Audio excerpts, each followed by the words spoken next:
Morning students, मैं Karuna. Welcome to my channel maths mania. Last video में मैंने आपको रेशनल नंबर चैप्टर कंप्लीट करवा दिया है और आज मैं आपको लाइन एंड एंगल करवाने जा रही हूँ। किसी ने कमेंट सेक्शन में कमेंट किया था कि लाइन एंड एंगल्स वाला चैप्टर करवाइए, तो इसलिए मैं आज ये वाला चैप्टर शुरू करने जा रही हूँ। तो आज हम इसका इंट्रोडक्शन करेंगे। तो लाइन एंड एंगल आपने पिछली क्लासेस में भी पढ़ा हुआ है। लाइन क्या होती है?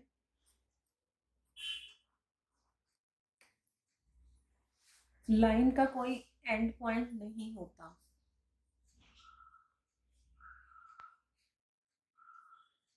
लाइन लाइन का कोई एंड पॉइंट नहीं होता। लाइन को हम किसी भी डायरेक्शन में, लेफ्ट या राइट, किसी भी डायरेक्शन में कितना भी मूव करें तो इसका कोई एंड पॉइंट नहीं होता। तो लाइन जो है इसकी कोई लेंथ नहीं होती। लाइन सेगमेंट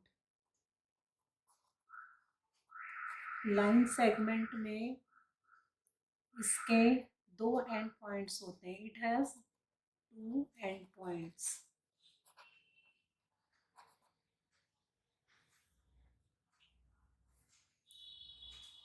ये हमारा इसका ये एंड पॉइंट हो गया पी क्यू। ये हमारा है लाइन सेगमेंट। और एक हमारा होता है इसमें रे। रे हमारा एक ही डायरेक्शन में मूव कर सकता है। तो जैसे लाइन है, अगर हम इसको यहाँ से बढ़ाएं तो ये हमारी है रे। इसका एक एंड पॉइंट होता है और इसको हम इस डायरेक्शन में ही मूव कर सकते हैं। तो इस तरह से लाइन जो है उसका कोई एंड पॉइंट नहीं होता। लाइन सेगमेंट में it has two end points और रे का वन एंड पॉइंट होता है। It has one end point.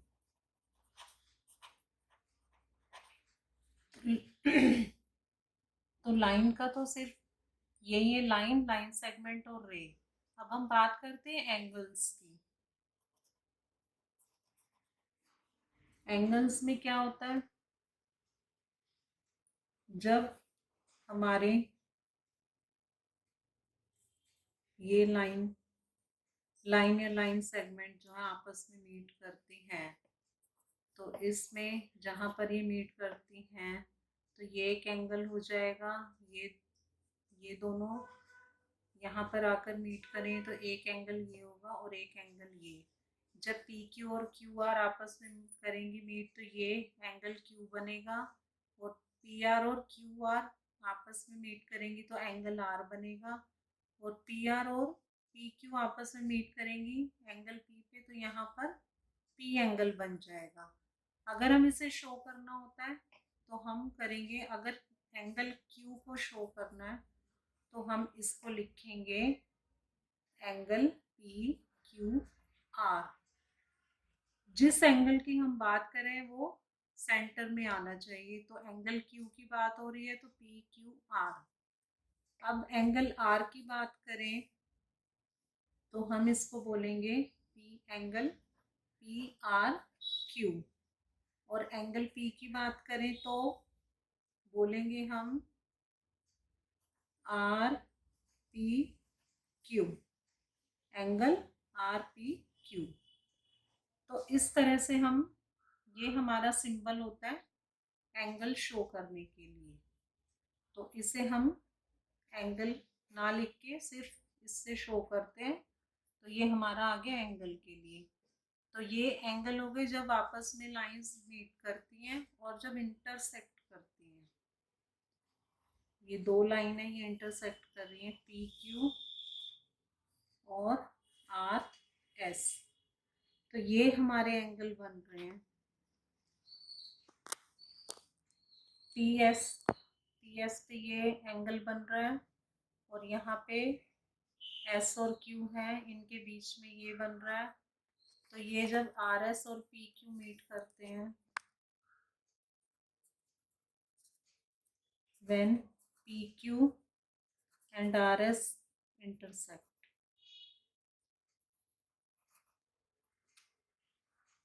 तो हमारे ये एंगल बनते हैं, ये इंटरसेक्ट कर रहे हैं O पर। तो हमारे एंगल बनेंगे POS, angle POS, angle SOQ, angle QOR और एंगल ROP। तो इस तरह से हम यहाँ पर देख रहे हैं कि 4 एंगल बन रहे हैं। तो मैंने चारों एंगल आपको बता दें कि जब लाइंस इंटरसेक्ट करती हैं तो 4 एंगल बनते हैं। तो कौन कौन से एंगल बन रहे हैं, ये था जब लाइंस आपस में मीट करती हैं, और ये है जब इंटरसेक्ट करती हैं। तो 4 एंगल बन रहे हैं यहाँ पर। जब मीट करती हैं कॉमन वर्टेक्स हो गई, जहाँ पे 2 लाइंस मीट करती हैं वो कॉमन वर्टेक्स होता है।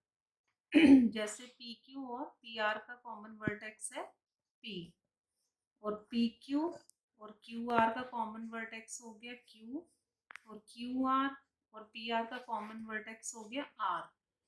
तो जहाँ पे वर्टेक्स मीट करती हैं आपस में, कॉमन वर्टेक्स पे जो एंगल होता है वो हमारा वो एंगल होगा। तो हम उसका नाम इसी तरह से देंगे, जैसे ये कॉमन वर्टेक्स है, ये कॉमन है, ये तो उसके एंगल हम लिख लेंगे कि कौन कौन सा एंगल बन रहा है। अब हम इनसे रिलेटेड एंगल्स की बात करते हैं। तो हमारे रिलेटेड एंगल्स कौन से हैं, जो हमारे एंगल्स बनते हैं आगे। ये तो अभी बेसिक ही बताया कि एंगल्स बनेंगे तो किस तरह से बनेंगे। अब रिलेटेड एंगल्स हैं, जैसे फर्स्ट है complementary angle.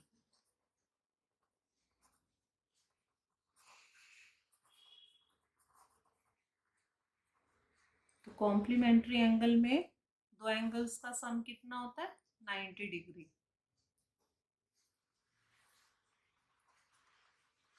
When the sum of the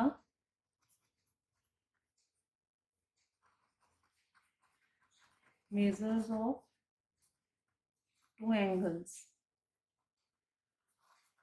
is 90 degree, जब दो एंगल्स का सम होगा 90 डिग्री तो उसे हम कहेंगे कॉम्प्लीमेंट्री एंगल।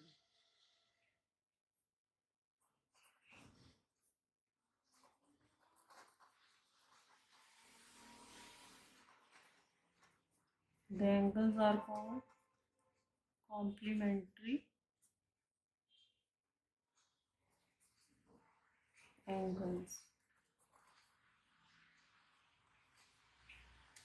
सपोज हमारा एंगल है ये 30 डिग्री, ये 30 डिग्री का एंगल है हमारा।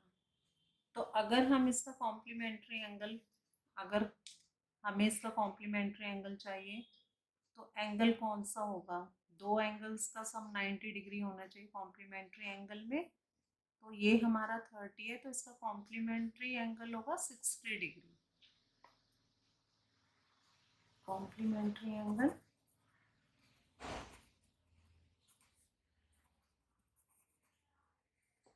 60 डिग्री। या हम ये भी कह सकते हैं कि जो 30 degree angle is the complement of 60 degree angle, and vice versa. 30 degree का कॉम्प्लीमेंट एंगल 60 डिग्री, या 60 डिग्री का हो जाएगा कॉम्प्लीमेंट्री एंगल 30 डिग्री। तो इस तरह से हम कॉम्प्लीमेंट्री एंगल्स को शो करते हैं कि किस तरह से हमारे कॉम्प्लीमेंट्री एंगल्स बनते हैं। तो दो एंगल का सम होगा 90 डिग्री। दूसरा हमारा होता है supplementary angle.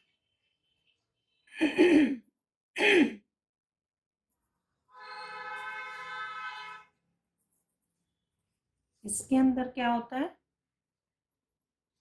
when the sum of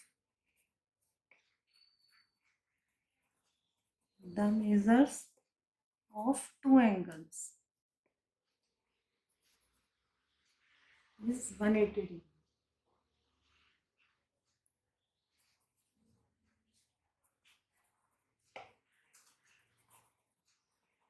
The angles are called supplementary angles.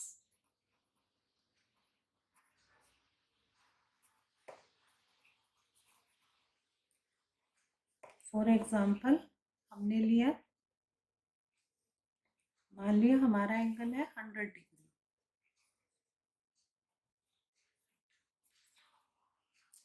तो दो एंगल्स का सम 180 डिग्री होता है सप्लीमेंट्री में, तो इससे हमारा ये 100 डिग्री है, तो इसका सप्लीमेंट एंगल हो जाएगा 80 डिग्री।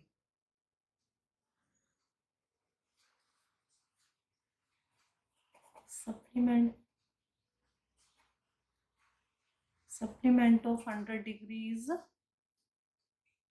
80 डिग्री।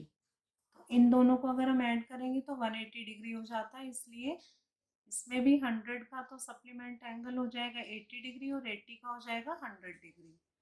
तो इस तरह से कॉम्प्लीमेंट्री और सप्लीमेंट्री एंगल्स बताएं। अब मैं आपको बताती हूँ adjacent angles.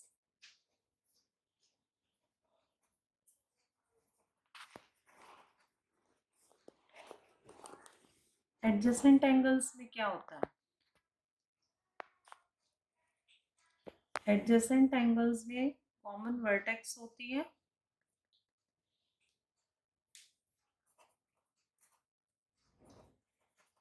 they have a common vertex.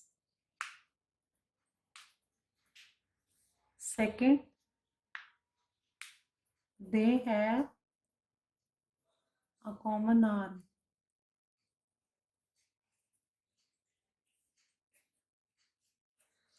Third होता है the non-common arms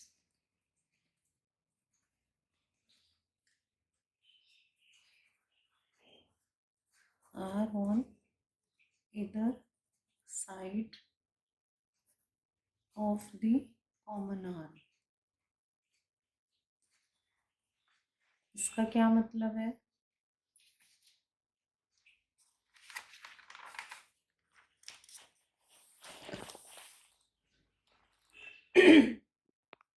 मान लीजिए कोई बुक है, बुक है ये हमारी,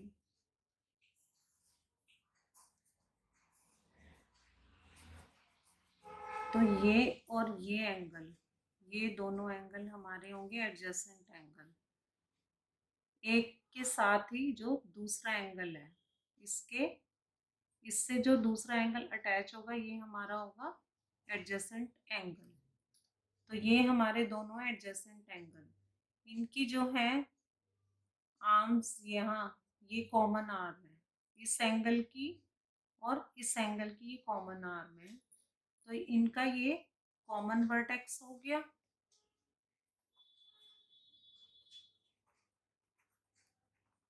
ये हो गया कॉमन वर्टेक्स इन दोनों एंगल्स का, और ये वाली आर्म इन दोनों एंगल्स की कॉमन आर्म हो गई, और ये हमारी हो गई नॉन कॉमन आर्म्स, ये हमारी है non common.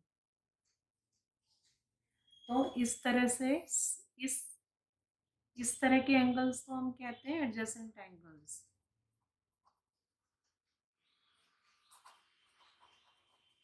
Such pairs of angles are called adjacent angles. Adjacent angles.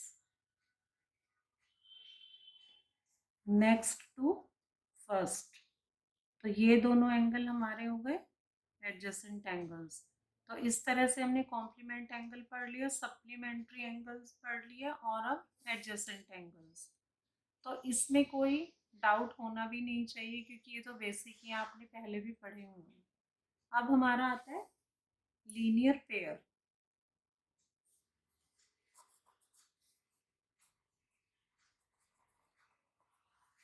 Linear pair, linear pair में क्या होता है? लीनियर पेयर में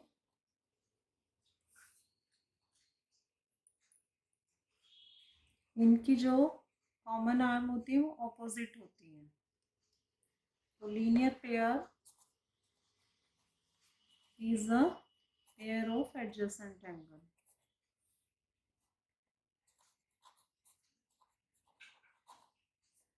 लीनियर पेयर में एंगल्स जो होते हैं एडजेसेंट होते हैं, लेकिन वो ऑपोजिट आर्म्स होती हैं।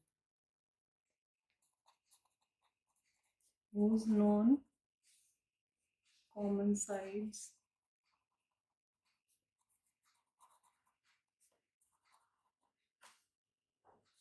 are opposite rays।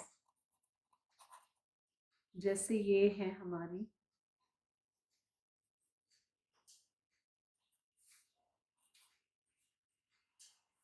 ये एक लाइन है, और अगर हम यहाँ पर एक एंगल है, यहाँ पर एंगल 1 और 2, तो ये है तो एडजेसेंट एंगल, क्योंकि दोनों एक ही लाइन पे कॉमन वर्टेक्स पे बन रहे हैं, तो ये है तो एडजेसेंट एंगल्स। लेकिन इनकी जो कॉमन साइड्स हैं, इसके अंदर कॉमन साइड नहीं होती हैं, ये दोनों एक दूसरे के ऑपोजिट हैं। तो ये जो रेज हैं ये एक दूसरे के ऑपोजिट जा रही हैं, तो ये नॉन कॉमन साइड्स हैं। और लेकिन ये वर्टेक्स इनकी जो कॉमन है ये हमारे एडजेसेंट एंगल्स। एंगल्स हमारे एडजेसेंट हैं और ये हमारी रेज ऑपोजिट है। तो इसमें लीनियर पेयर में भी इसी तरह से बनता है, लेकिन इसमें रेज होती है ऑपोजिट। और जो हमारा एडजेसेंट एंगल था उसमें कॉमन वर्टेक्स होती है और कॉमन ही आर्म्स होती हैं। इसके अंदर था ये हमारी जो आर्म्स हैं ये कॉमन वर्टेक्स है, यहाँ पर कॉमन वर्टेक्स पे ये दोनों एंगल बन रहे हैं, और ये कॉमन वर्टेक्स है ये, और ये ऑपोजिट आर्म्स हैं। तो इस तरह से ये हमारे हैं एडजेसेंट एंगल्स। तो उसी तरह से इसमें भी बन रहे हैं, एक एक दूसरे के साथ साथ बन रहे एंगल हैं एडजेसेंट, लेकिन ये रेज ऑपोजिट जा रही हैं। और यहाँ पर ये कॉमन है, कॉमन आर्म है, लेकिन ये ऑपोजिट साइड्स हैं इसकी, ये नॉन कॉमन है। अब हमारा है वर्टिकली ऑपोजिट एंगल्स।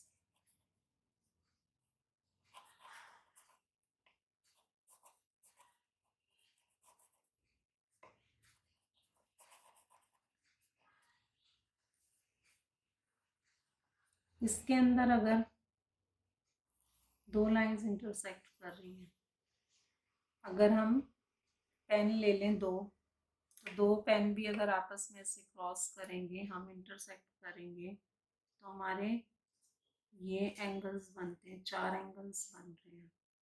तो वर्टिकली ऑपोजिट है, मतलब ये 1 2 3 4 है, 1 का ऑपोजिट 3 है, 2 का ऑपोजिट 4 है।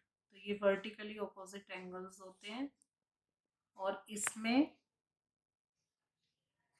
Angle 1 is equal to angle 3, angle 2 is equal to angle 4। और लीनियर पेयर में इन दोनों एंगल्स का सम होता है 180 डिग्री। ये एक स्ट्रेट लाइन जा रही है, अगर हम इसको पूरा यहाँ से यहाँ तक देखें तो इसका सम होना चाहिए 180 डिग्री। तो लीनियर पेयर का जो एंगल्स का सम है angle 1 plus angle 2 is equal to 180 degree, तो इनका सम होना चाहिए 180 डिग्री। और वर्टिकली ऑपोजिट एंगल्स हैं, angle 1 is vertically opposite to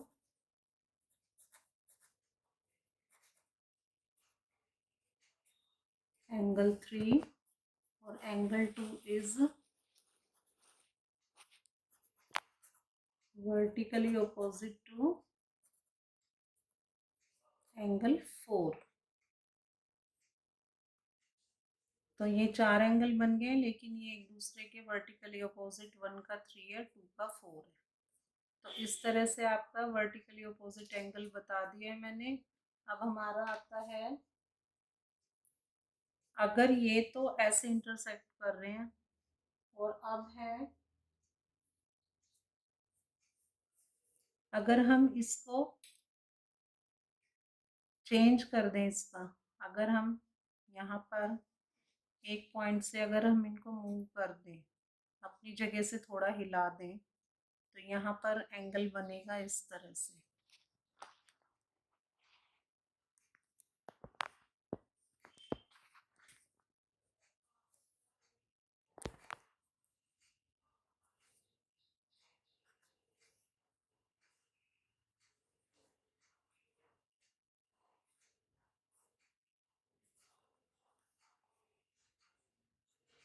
तो इसमें भी यही होगा कि 1 2 3 और 4 है, 1 भी 3 के इक्वल होगा, 2 भी 4 के इक्वल होगा। तो इस तरह से वर्टिकली ऑपोजिट एंगल्स हो गए हैं। अब हम कर इसमें भी angle 1 is equal to angle 3, angle 2 is equal to angle 4।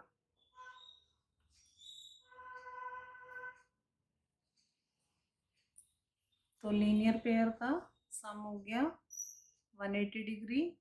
और वर्टिकली ऑपोजिट में भी अगर हमें 3 एंगल्स का पता है तो हम चौथा एंगल निकाल सकते हैं। तो हम आगे एक्सरसाइज में करेंगे कि क्वेश्चंस किस तरह करने हैं। आज की वीडियो में मैंने आपको introduction of lines and angles करवा दिया। आज की वीडियो में इतना ही, और नेक्स्ट वीडियो में हम इससे रिलेटेड एक्सरसाइज करेंगे। तो आपको मेरी वीडियो पसंद आई है तो लाइक कीजिए, शेयर कीजिए और मेरे चैनल को सब्सक्राइब कीजिए। Thank you.